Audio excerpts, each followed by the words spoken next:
Okay, well, welcome to a new Harry's Garage, and as you can see, we're down at Silverstone Auctions again, and we're going to do an auction preview for the Autosport Show coming up this weekend. So we're here actually on setup day, so you might hear some noises going on in the background. Viewing starts tomorrow, Thursday and Friday, and then the auction is on Saturday, 12th of January, starting at 2 o'clock. Anyway, to get cracking, we've got this car here, the 2.7 Porsche 911 RS, 1973. And this is actually the car on the cover of the auction catalogue, and rightly so, because I just love the history behind this car. It's my sort of 2.7 RS. This isn't been, back of a shed, just polished to death. No, this car has been working. The current owner has owned this car for 22 years, and he's done everything on it. He's won the Tour Auto with it, Tour España. He's always using it on events. It's just what you want to see a 2.7 RS doing. It's guided at 340 to 380,000, which is about 100,000 less than you would pay for the ultimate one. And the reason for it, it had an engine change early on in its life. It came from Germany. It was originally Germany registered. The owner there raced it, and it's got a wonderful history, a huge history file. What do you got to think about a car like this? This is a car to be bought to be used, and you're getting it with that discount and the history. You're a custodian of a car like this. It's terrifically well presented. It's just had a respray of about £40,000 to make it absolutely as supply. So it's this Viper green colour and the white Grand Prix white colour, leather seats inside. You just put 4-point harnesses. You can do any event around the world. These tools, this car's made for it. Enjoy and well priced. So real favourite of the car, my sort of 2.7 RS. Let's go and see what else is here.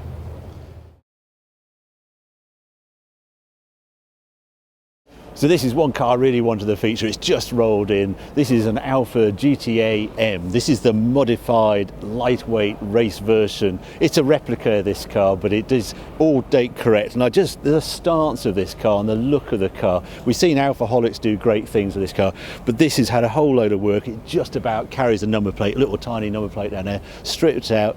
It weighs 900 and something kilos. It's got a 2-litre engine, 185 horsepower, but a high torque version. And it's just got FIA papers for the next 10 years. So you can do anything with this car, Tour Auto, etc. But just look at it with the bolt-on arches, riveted on arches in aluminium, the 9-inch rims, gold rims on it. I love the way it is road legal, and it has got a complete history of race since it sort of was first born. It's a little edgy around here, some of the gaps, etc. But it's a very usable car, and it's guided at 55 to 65,000 pounds. I just think you're going to have huge fun with a car like this, and I'd love to see what this goes for. If I had the pocket money, I'd probably have a go.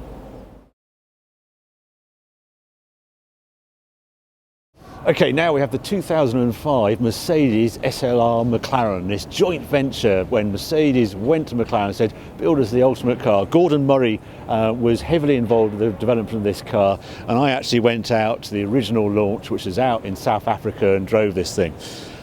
It has huge presence, this car. You just look at that enormous bonnet, and the reason why it's so big is because the engine is almost mid-engined position here. It is so far back in the chassis.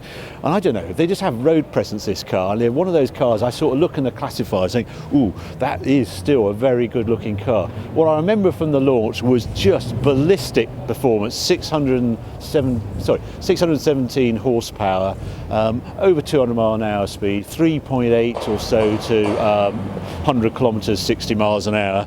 And it was the first, it had the side exhaust, and it just felt like this Spitfire noise either side, just a dramatic noise, and also a really good chassis. It had real mechanical grip on it. The only issue it had was there was a brake valve that Gordon Murray was really annoyed. He had to share it with another Mercedes. I think that's been updated. This car is only 6,000 miles from new, original owner, and available. I think it's guided at 160 to 180,000, which is actually very good value. And it also comes with this special number that suits it as well. So yeah, nice car, lot 313.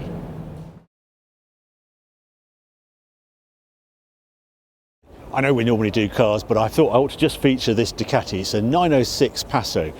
And what made this rare, I can remember when this bike first appeared, because this was a really modern Ducati in its day. We'd got used to Ducati with this V-twin and air-cooled engines and all exposed, and Mike Hailwood replica and so. And suddenly there was this fully enclosed Ducati arrive in 1989, and they went water-cooled because they knew they had issues with emissions, etc., and they needed more horsepower to compete with the Japanese. So this got 88 horsepower from its 906 engine. And I wasn't the only one who was impressed with this bike, because this bike is actually originally owned by Nigel Mansell, and he was racing for Ferrari back in the day in F1, and he just turned up at the Maranello office. One of these was parked nearby, and he says, "Oh, that's a nice bike, what's one of those?" And 3 weeks later, outside his house, one of these arrived, and suddenly he was a Ducati 906 Passo owner. And this is his bike. He signed the back of it, so it has a nice history. And guided it at 5,000 to 6,000. That's a really nice bit of memorabilia that will look great in anybody's garage. Now, this car also caught my eye when I came down here. This Mustang has had a life, to say the least. In 1995 it competed in the London to Mexico rally, and then, as you see here, 2000 it did London to Sydney rally as well, almost round the world. This is a very early example of Mustang, 1965 fastback. I love what they've done at the back. They've made the rear window open and you get at the spare wheel. The original owner has owned this for some time and has just had an absolute ball doing these sort of events with it. It absolutely looks the part. I checked the engine, it's all very nicely done mechanically, it even has air conditioning for those safari type rallies. All equipment in there, has a bag tank that's out of date, but what value! This 5-litre Mustang with all that history is guided at 25,000 to 30,000 pounds. That seems an absolute steal for something like this.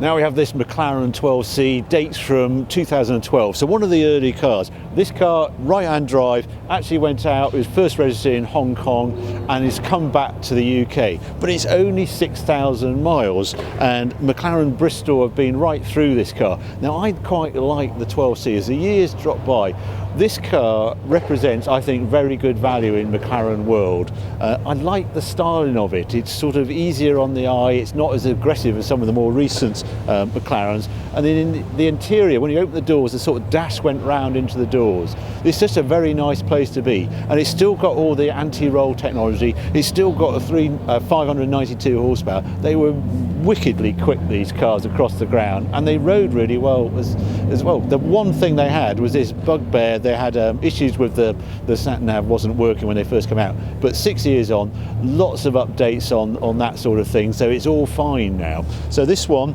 guided quite sensibly at 90 to 110,000. You've got to remember it's 6,000 miles. I think that's quite a good buy.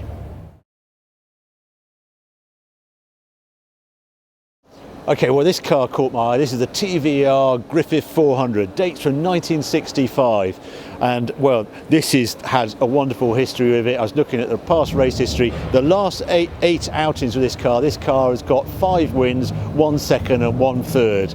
Pretty amazing, really, and it's been racing most of its life. I love these cars. They're a sort of super simple car with a big brutish V8. If I open the bonnet, I don't know if you can come across and have a look, but just look at that. So easy to work on. That Ford V8 is parts fully available, and this proven race winner. It's the sort of the opposite of having a Colin Chapman. I've always loved the Lotus Elan, but that's a much more delicate and finesse. This is just brute force and just hang on. If you're a man enough driver, then you're going to win with this. It's also got FIA papers, this car, right through to 2025, so all the Tour Autos and that sort of things you can do with this car. I love the giant mirror that you can see here, so you can see everyone behind you, a great big mirror I used to see in sort of drivers when you're learning to drive. It's the sort of thing your driving instructor has. On here it's just to watch them disappearing in the rear, all the competitors out the back window. So lovely car, great colour. It's quite pricey at 120 to 140,000, but with that sort of proven race history, you can see why. And one of very similar car to this, one at the Goodwood Revival with Mike Whitaker at the wheel. So you get invited everywhere, and it just looks the part.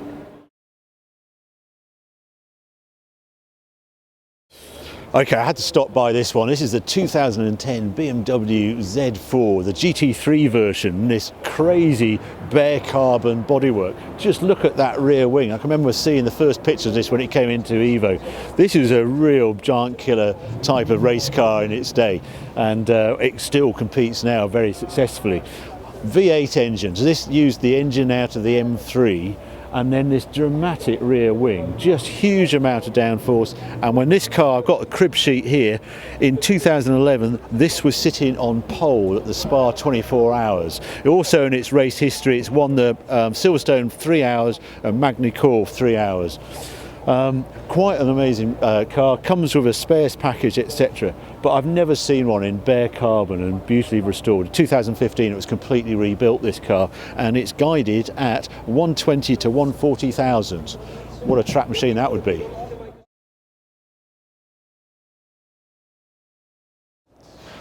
Okay, here's this crazy thing, the MG Metro 6R4. Every time I see one, it looks more bonkers. I've got a Countach in the garage, and this sort of strikes me as equally crazy when you actually stand beside one. This huge starts, this rally special Group B car. This particular car I've seen before, because I actually visited the Williams factory one time, Williams F1 factory. They have a museum there. And this car was there because Patrick Head actually worked on this car. It drove Frank absolutely mad having this car in his museum, and it actually left his museum in 2005, went to a private owner. This has now come into this auction. It's all been rebuilt in 2015, and it's only 175 miles from new, this car. So a real fine, utterly perfect clubman spec. Because of that low mileage, this car is actually guided at 180 to 200,000 pounds. Quite a lot of money, but where are you going to find a 175 mile only MG Metro 6R4? Now, this was a crazy car. There's another crazy car here. 1 year earlier, 1984, the Renault 5 Turbo 2. Now this was another rally special as well. This one in the Monte Carlo rally, very famously, Radicotti driving it. And this Turbo 2, this is 14,000 miles new, and this is utterly original. I love this car. If you go into the details, it's utterly pristine, unrestored. It's got a few extras on it that the original owner was a Renault dealer principal. He took it as his own car. He got Gotti spec wheels on it, which were available on the race cars. He also put original roll cage in it. This is an aluminium roll cage. Since then it's actually been retrimmed, and it's got the softest leather upholstery. I've been told that for about £400 you could actually put it to the full original spec. This is a very clean example. These actually fetch some money. I would love to have one of these in the garage. A good friend of mine who has a huge car collection of all sorts of exotica. His favourite car in his collection is his Turbo 2, and when you see it here, this mid-engine 1397cc engine, it's a wild car like no other car. Anyway, hope you enjoyed these pics from this auction. This auction, as I say, happens on Saturday, 2 o'clock in 3 days' time. You can watch it online. Remember to register. If you want to bid on any of these cars, you've got to register online, or turn up, come to the Autosport Show and see the cars for yourselves. I hope you enjoyed this video. Keep watching, keep subscribing, more videos coming along very soon.